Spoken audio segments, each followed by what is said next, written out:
Hello, ladies and gentlemen, and welcome. My name is Virtual Nunchucks. I'm glad you're here. Hope you had a great weekend.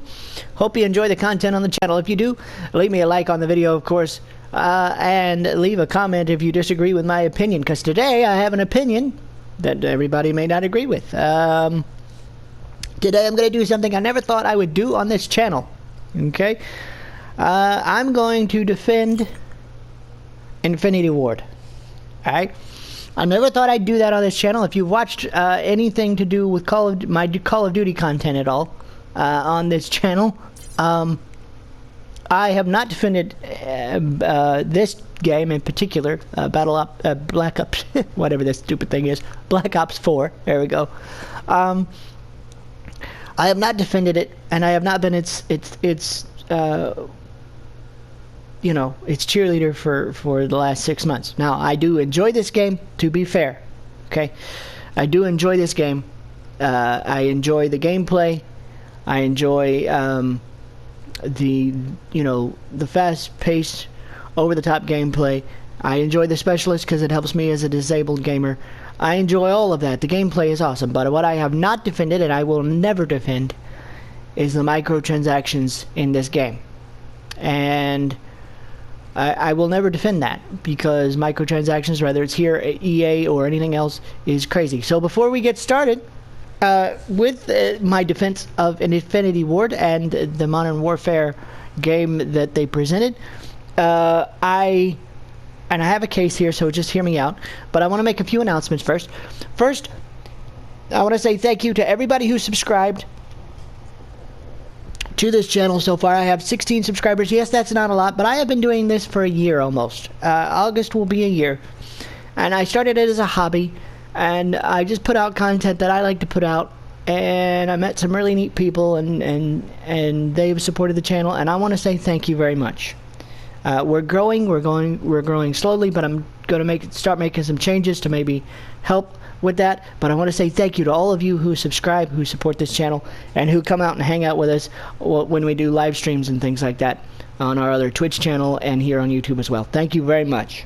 My second announcement is that tomorrow at 2 p.m. Eastern Standard Time, thanks to viewers' choice, all of y'all voted on a few games that I put out on a poll, and all of you voted for Yakuza Kiwami, so we've been doing that for about a week or so when we do our live streams. But tomorrow, 2 p.m. Eastern Standard Time, right here on YouTube, we will be streaming Yakuza Kiwami for you guys one more time. So that's what we're going to be doing tomorrow. I hope to see you guys there. We'll hang out, we'll talk, we'll have a good time, and we'll see what happens in the game, because I have never played it before. This will be my first time. So other than what you have seen on the channel here recently, if you've been with us on Twitch streaming it with us, so as I play it, my reactions are mine. So anyway, hope to see you guys there. It'd be a good time to hang out for a couple hours and be able to talk to you guys and just be there. If you're new around here, subscribe, because you never know what you're going to get between reviews, gameplay, walkthroughs, and opinion pieces like this one. And of course, news updates from time to time. That's what I focus on. My focus here is single player experiences, news updates, walkthroughs, and stuff like that. That's what I do. But on occasion, I will do opinion pieces like this. So here we go. My defense of Infinity Ward and its Modern Warfare presentation at E3. Now, to be fair, I was on the bandwagon just like everybody else on the internet. Everybody else on the internet said, wait, we're not getting gameplay at E3. We only get screenshots and a panel. What's going on? Are they going to be ready to go? Is it going to be delayed? Is it going to be piecemeal? Are they going to just slowly trickle out content? Is it going to be a complete game when it launches? Is it going to be this? Is it going to be that? Well, I was on that bandwagon too, because if you watch any of my E3 content about the press conferences or anything like that on this channel, you'll notice that I did that too. Activision, this is your only game for this year. What in the world were you doing? Why didn't you present us with gameplay? Why did we only get a trailer before E3? Why not? What's going on? And I was on that I got caught up in all that too. So I was like, wait, that doesn't make any sense. Why do that? But then I stopped and I thought about it for a minute. And I've been thinking about it for a while now. So just hear me out. And I've said this before too, parts of it before.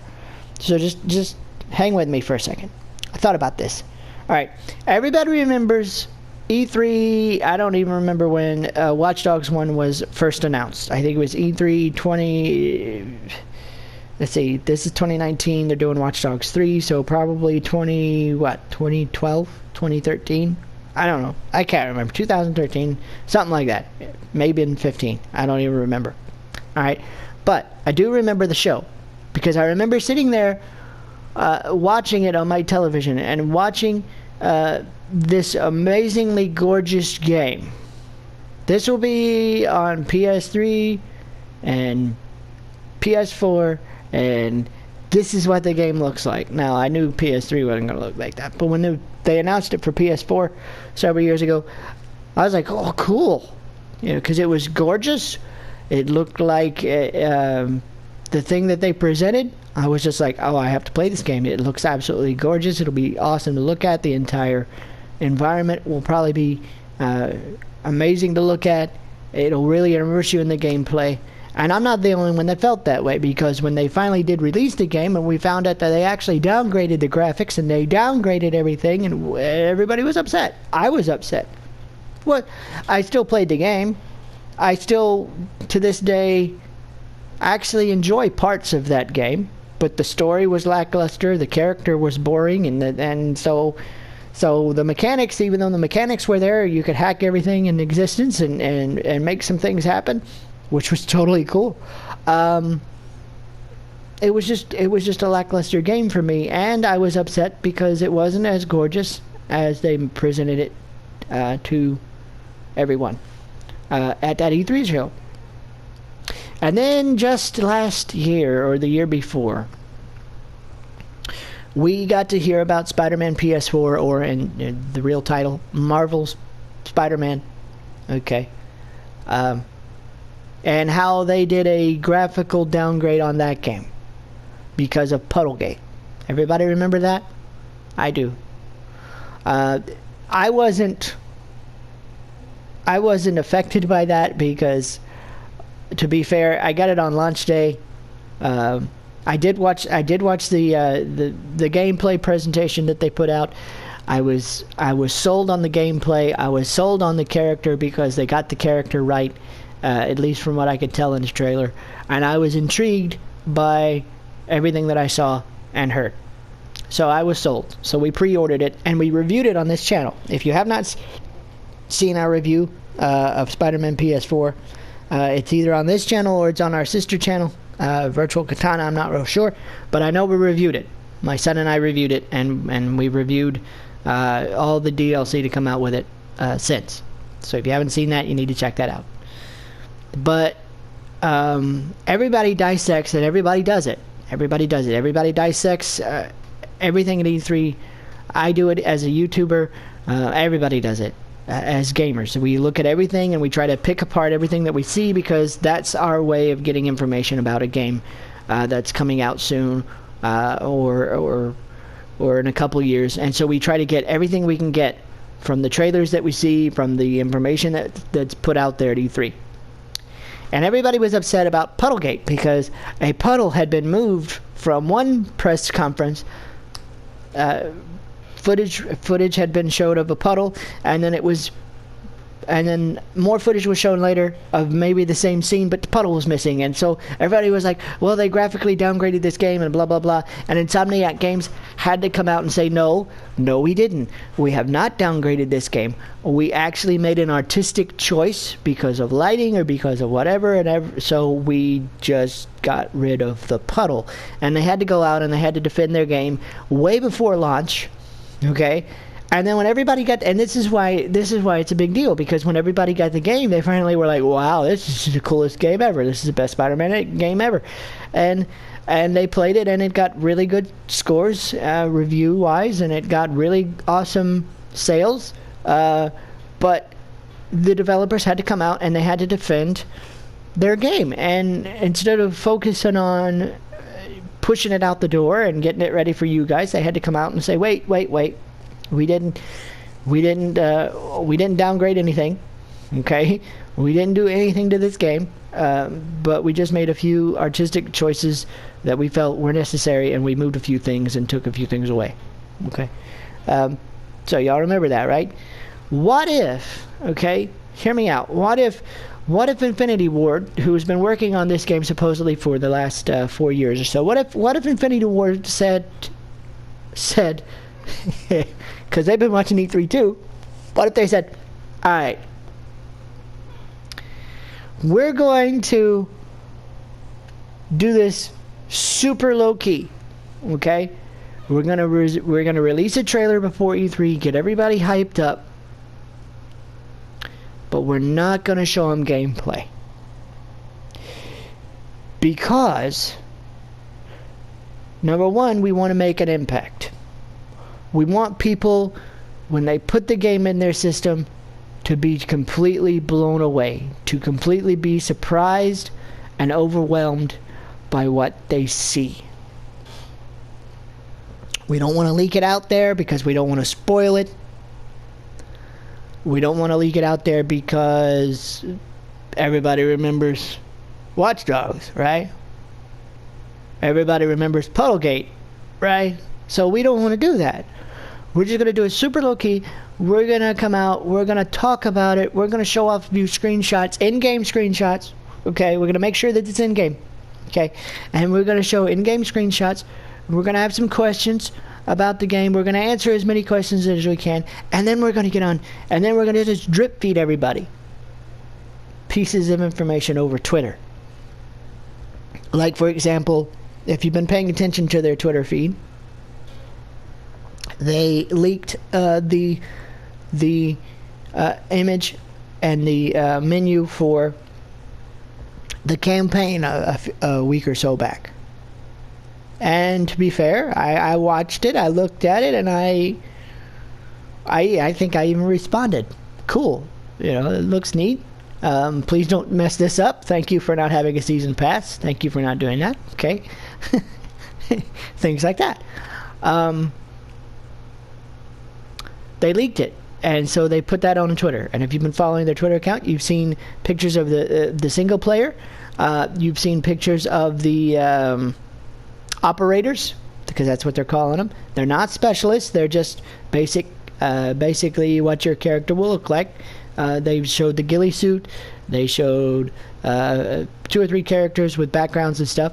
And then most recently, they released an article and explained that they went to an actual prop house, shot pictures of the actual props, like the guns and the ghillie suits and things like that, and then they scanned them into game. That's on the Twitter feed too. So if you haven't been paying attention to their Twitter feed, you probably need to. So they've been slowly giving us some information about the game over their Twitter feeds and stuff like that. Because they probably didn't want to present something and then everybody pick it apart and be like, and then when they get it, it's spoiled for them, or it doesn't look exactly like they thought it was going to look. It looks differently. And even if the gameplay is awesome, everybody's still going to think about whatever they saw, and it's not be that. So maybe they're like, well, we're not going to do that. So that's one thing. Another thing is, they have said, and I hope that they stick to their guns. I've already said on my Twitter feed, please don't mess this up. Okay, you've already said we're not splitting the player base this year. Everybody's going to play on the exact same game. No season pass. When you get DLC, it's going to be free. You're going to get maps. It's going to be free. Nobody has to split up. That's cool. They announced crossplay. Now everybody, and I've been paying attention to this too. Everybody's been picking apart what they said on the panel. This is what I'm talking about. This is what I'm talking about when they say they pick people apart. Okay. They've talked about crossplay between PS4, PC, Xbox, and all that stuff. All right. They've explained that their crossplay is the following. Okay.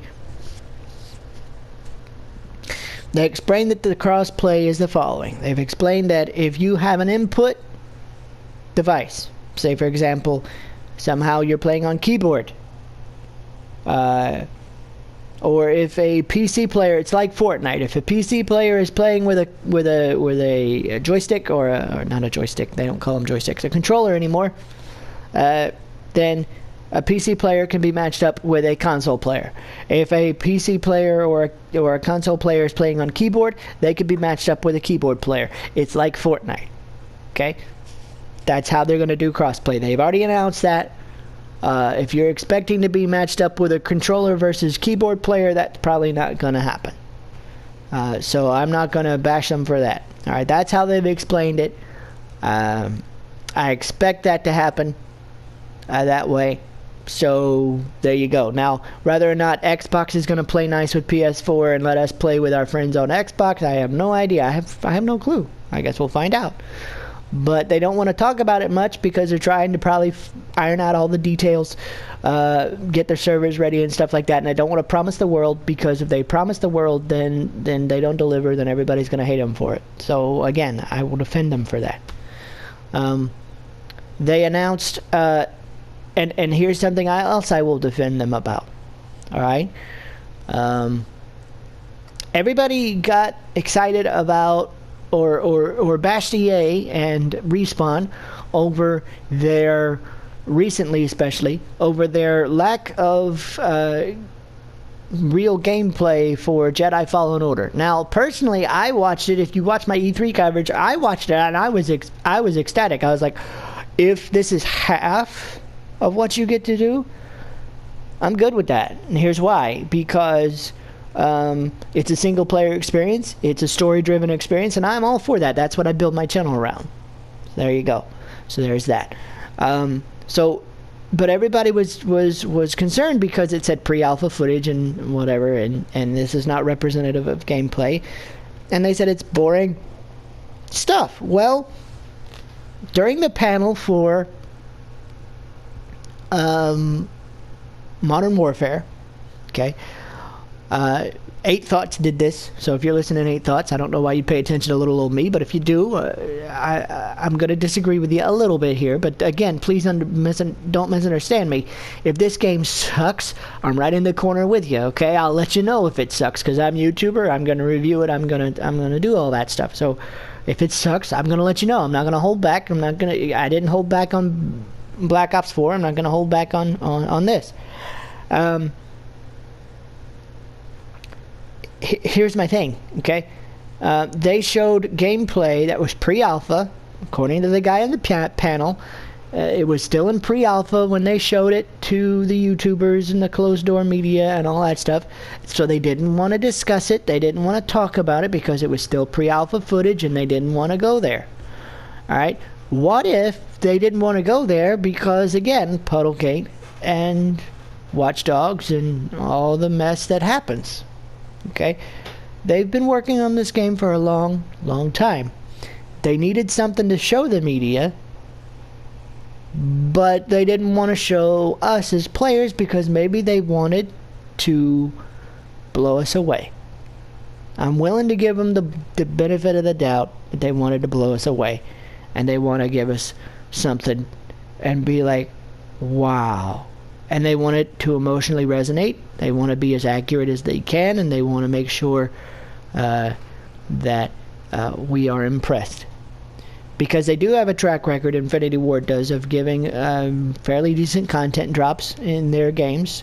They do have a reputation for being passionate about the games that they put out, and they have a reputation for actually caring and respecting their player base.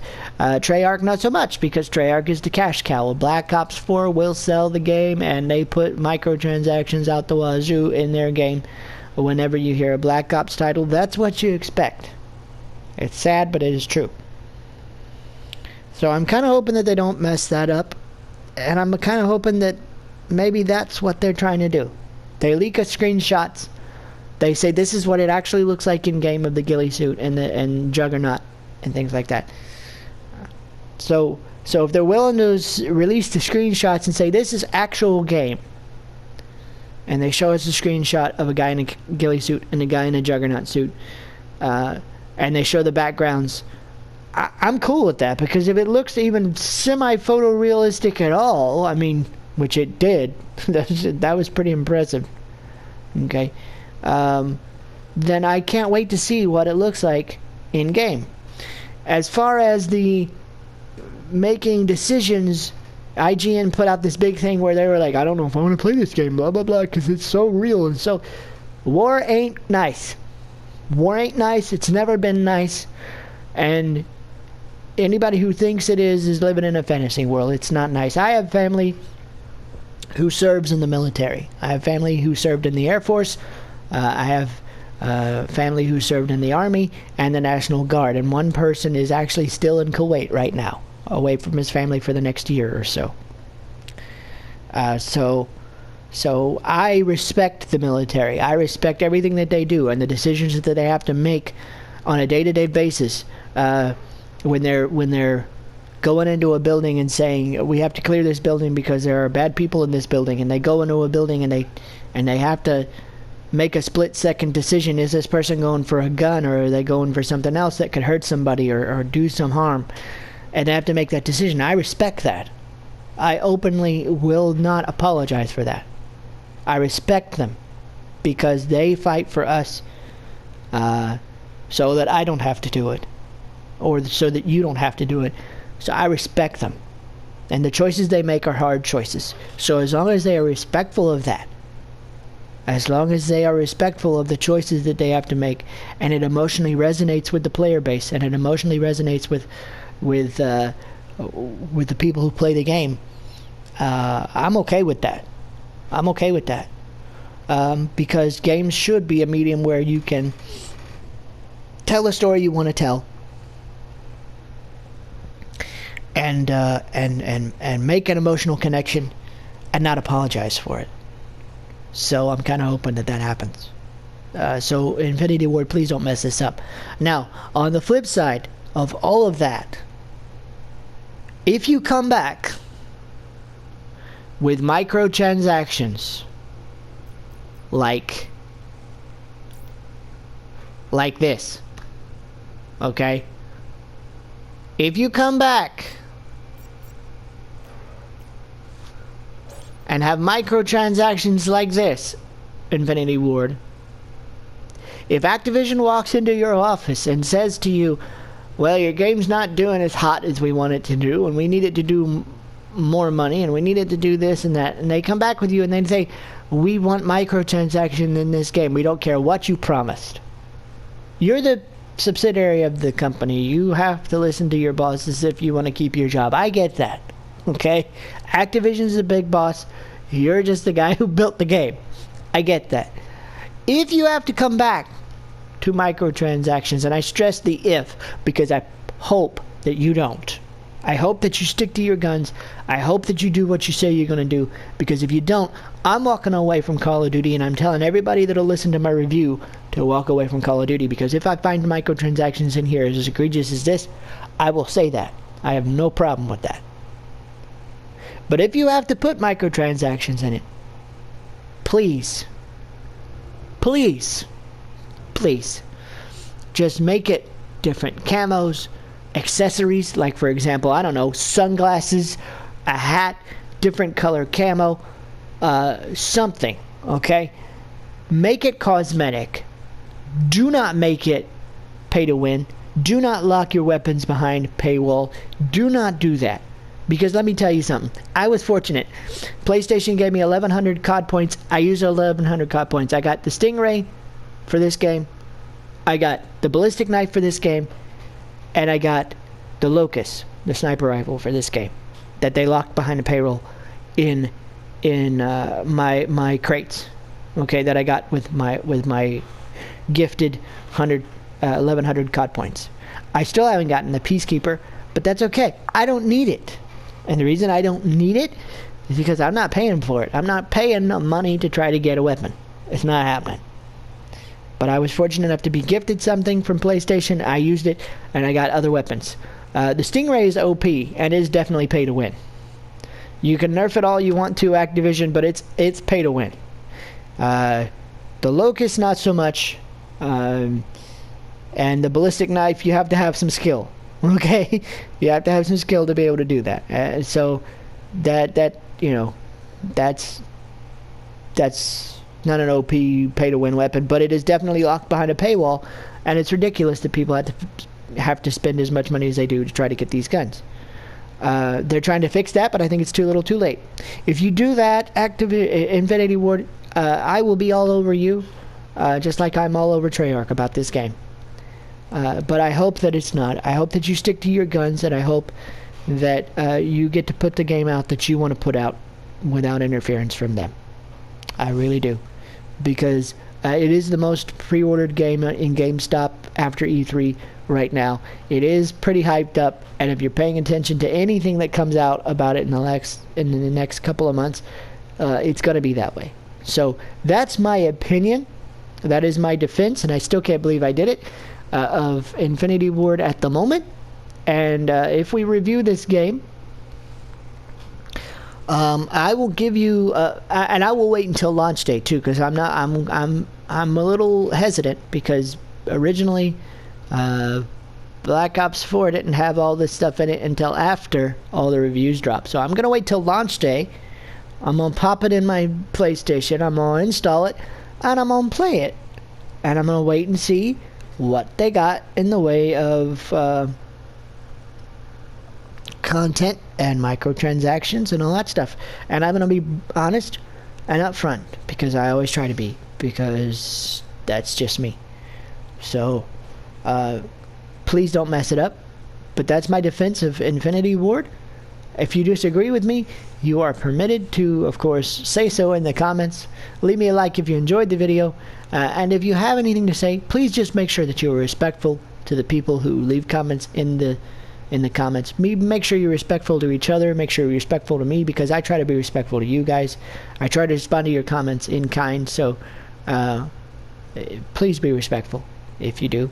And if you enjoyed the content, please leave me a like I said, and then of course subscribe if you're new, and turn on those notification bells so you're aware of when content drops on the channel.